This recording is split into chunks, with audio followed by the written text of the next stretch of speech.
Today's video, I'm gonna paint a flower that I collected from my garden. But it's gonna be a pretty big painting, watercolor, and this is like the reference. I took the picture. Here it is. Rotten, or dead, dying. I gotta clean up my room first.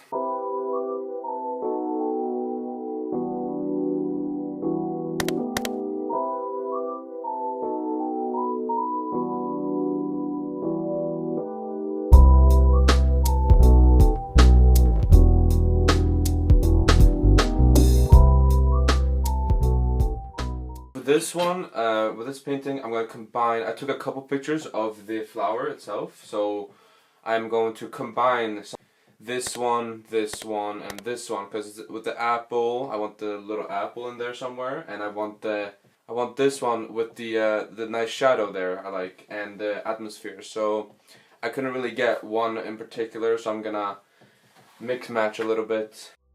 When I sketch, I try to do it as lightly as possible on the watercolor paper, because if you press too hard and you paint over it, it can still be visible, so it's very important you do it very lightly. Okay, I'm gonna get started now, so I'm gonna pull up all the paints. The kind of the greenish thing is a kind of like a glue for watercolor, so you can paint over it and peel it off so it stays white under.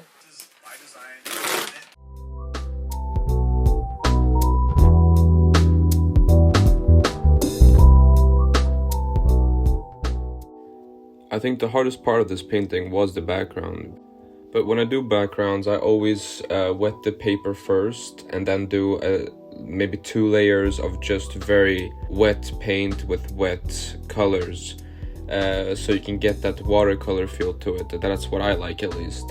And then after that, later on you're gonna see me dry brushing and a bit more of that to create texture.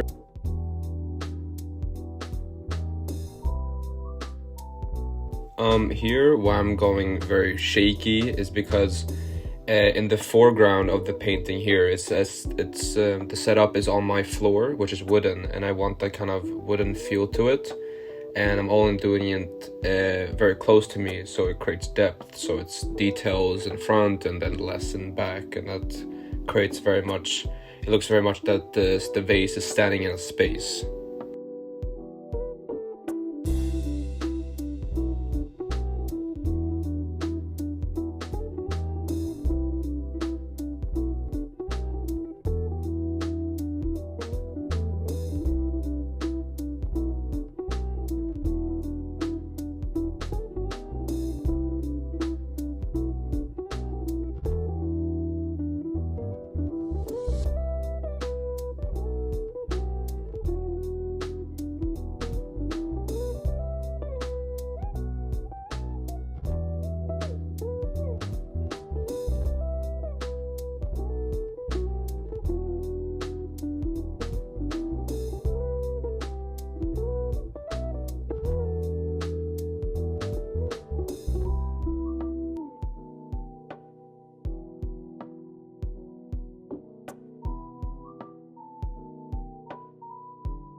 Day 2 of the painting, and I'm planning maybe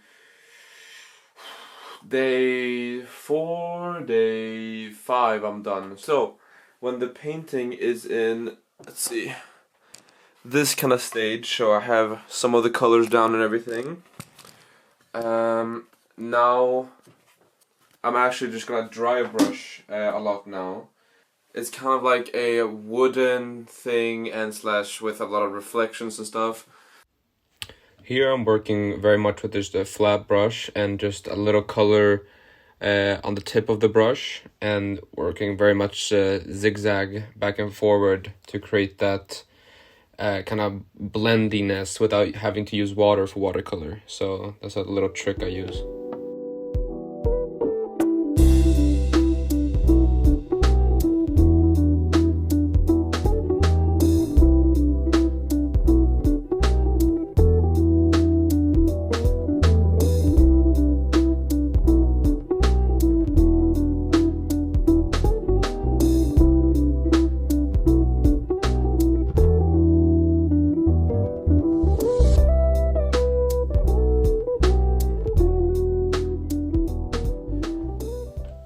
Now starting with the vase, and for this one it's not, I usually do see-through vases when I do watercolor when it comes to flowers, but this one I really wanted to get that kind of shiny look to it with still having the shadows alive and the reflective light on the floor. And in the picture the reflective light on the bottom wasn't that strong, but I put a lot of emphasis on it because I thought it was I think it created way more depth.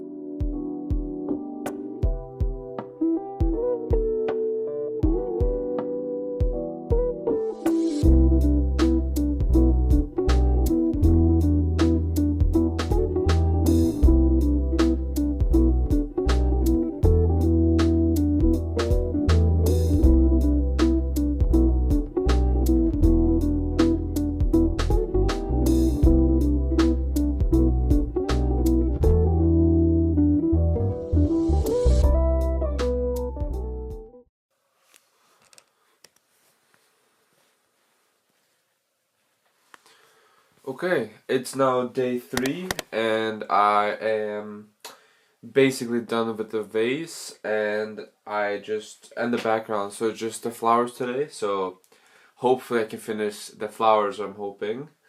So it'll just be a 3-day project, but it might go to day 4, we'll see. But this is where I'm at right now. Really focus on the reflections of the floor here. But now, yeah, just the flowers now, and I'm really happy with it so far.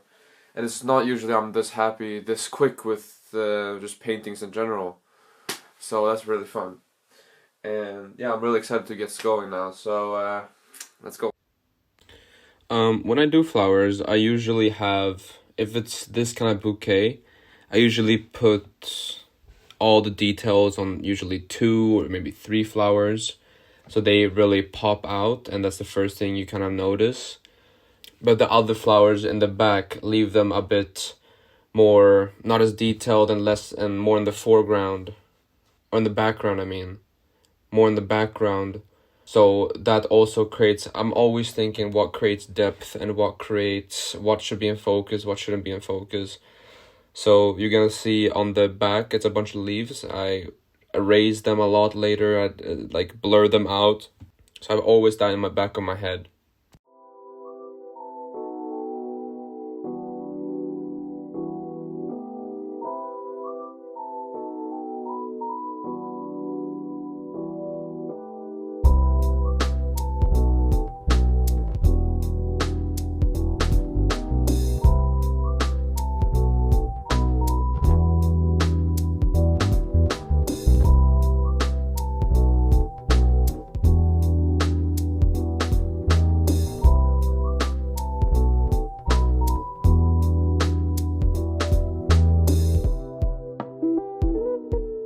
And I get a lot of questions on my social media, how do I start paint flowers, or how would I recommend to start for people to start painting flowers.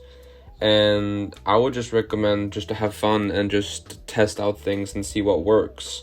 I know what works for me and what hasn't, and I learn from that, and it's just a very long learning process. But one little exercise I could recommend, which I did a lot in the beginning, that's helped me a lot with the flowers, is that I took a A4 paper and divided it in 4 little squares, and then just dropped water on them, and then just in random shapes and colors, and then drop a specific color in there and just try to make it look as a flower. So any shape could be a flower, or that's a very good exercise that helped me a lot. That also helped me take the edge off, to make me realize it's not that serious each time you paint. It doesn't all have to be the greatest work you've ever done, and that's probably my tip, to not take it too seriously and have fun and experiment. Because I think everybody who has painted or is currently painting can relate that at some point all of our work needed to be perfect, or needed to be the best we've ever done, or just so impressive. But when I realized that every painting is not going to be like that, that's when I started to actually get better, because it didn't put any more pressure on me, and I started to experiment, because I wasn't afraid to fail anymore. And I think that's very valuable also in art, that don't take it too seriously every time.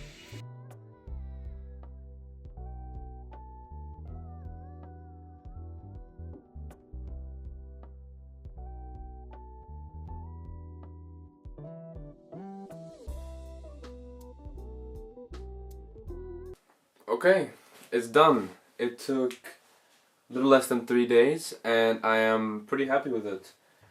I think I'm gonna do a lot more of these too, because I really enjoyed just the process and just seeing how it just slowly turns out. Because I've done a lot of landscapes lately, and I think this one really just broke out of that a little bit, and I really like it. So, if you've watched this far, thank you so much. I really appreciate it. And yeah, if you like, follow me, and here's my Instagram too. You can go follow that. That will be amazing. Also got TikTok, and yeah, please like and subscribe. Thank you so much.